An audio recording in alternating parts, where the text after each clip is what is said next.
le président Kabila, c'est le seul Congolais qui bénéficie d'une loi. En tant qu'ancien président, on n'en a pas deux, on n'a que lui. Bah oui. Et si vous regardez cette loi, les obligations qu'il a vis-à-vis de cette loi, je ne suis pas sûr qu'il les a remplies. Sinon, il ne serait pas complice de rebelles. Dans les faits, il a été à Goma, à Bukavu. Vous avez vu ce que ça représente. Et donc, s'il y a des conséquences judiciaires que ces comportements ont imposées, il faut laisser la justice faire son travail.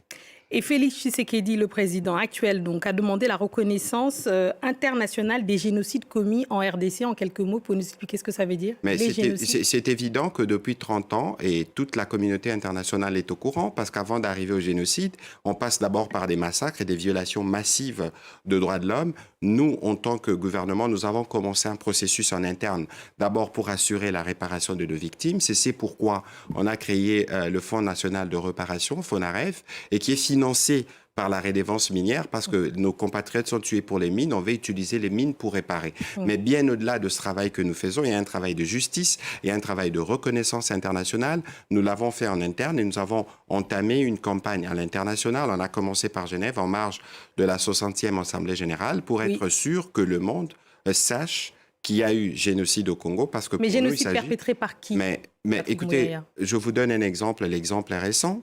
Human Rights Watch, pour ne pas parler des sources congolaises, a parlé des 140 Hutus massacrés